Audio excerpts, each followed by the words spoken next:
ഗേൾസിനും ബോയ്സിനും ഒക്കെ യൂസ് ചെയ്യാവുന്നതാണ്. നിങ്ങൾ എന്തെങ്കിലും ഒരു സ്പെഷ്യൽ ഇവന്റിനോ പോകുമ്പോൾ വിളിക്കാതെ വരുന്ന ഒരു അതിഥിയാണ് ഫേസിലെ പിമ്പിൾ. പസോട് കൂടിയിട്ടുള്ള ഇങ്ങനെ വീർത്ത് ബൾബ് പോലെ ഇരിക്കുന്ന പിമ്പിൾ മാറ്റാൻ വേണ്ടിയിട്ട് ഞാൻ ഒരു ചെറിയൊരു ഐഡിയ പറഞ്ഞുതരാം. ഇതാണ് പ്രോഡക്റ്റ്. കുറച്ച് പേർക്കൊക്കെ അറിവുണ്ടാവും, എന്നാലും അറിയാത്ത ആൾക്കാർക്ക് വേണ്ടിയിട്ടാണ് ഞാനിപ്പോൾ പറഞ്ഞു തരുന്നത്. അപ്പോൾ ഇതാണ് ഡോക്ടർ രാഷലിന്റെ neem acne pimple patches. Absorb acne plus hydrocolloid patches.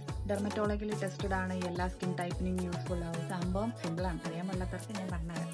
ഇതിലിങ്ങനെ ഒരു കവർ ഉണ്ടാവും. ആ കവറിന്റെ ഉള്ളിൽ സേഫ് ആയിട്ട് വെച്ചേക്കുന്നതാണ് നമ്മുടെ പാച്ചസ്. 99 ആണ് റേറ്റ് വരുന്നത്. ഓൺലൈനിൽ മേടിക്കുവാണെങ്കിൽ നമുക്ക് ഡിസ്കൗണ്ട് ഒക്കെ കിട്ടും. നമ്മുടെ പിമ്പിൾസിന്റെ സൈസ് അനുസരിച്ച് ഇത്രയും സ്റ്റിക്കേഴ്സ് ഉണ്ട്. ഇതിലേതെങ്കിലും ഒന്ന് അങ്ങോട്ട് പറിച്ചെടുക്കുക. ഇവിടെ പിമ്പിൾ എന്നുള്ളതെന്ന് വെച്ച് കഴിഞ്ഞാൽ അവിടെ ഒട്ടിച്ച് വെക്കുക. അപ്പോൾ നല്ല പസ്സൊക്കെ ഉള്ള ടൈപ്പ് ആണെങ്കിൽ പിറ്റേ ദിവസത്തേക്ക് അത് ഡ്രൈ ആയിട്ട് ഇനി വെക്കുമ്പോൾ ഇങ്ങനെ പോകുന്നത്. ഈ മിസ്സിംഗ് ഉള്ള സാധനമൊക്കെ ഞാൻ യൂസ് ചെയ്തത്. നമ്മുടെ പിമ്പിൾസിന്റെ സൈസ് അനുസരിച്ചിട്ടുള്ള പിമ്പിൾ പാച്ചസ് ആണ് ഇവിടെ കൊടുത്തിരിക്കുന്നത്. ഈ ഒരു പ്രൊഡക്റ്റ് വേണമെങ്കിൽ ഡിസ്ക്രിപ്ഷനിൽ ഞാൻ ലിങ്ക് കൊടുത്തേക്കാം. മറ്റൊരു പ്രൊഡക്റ്റ്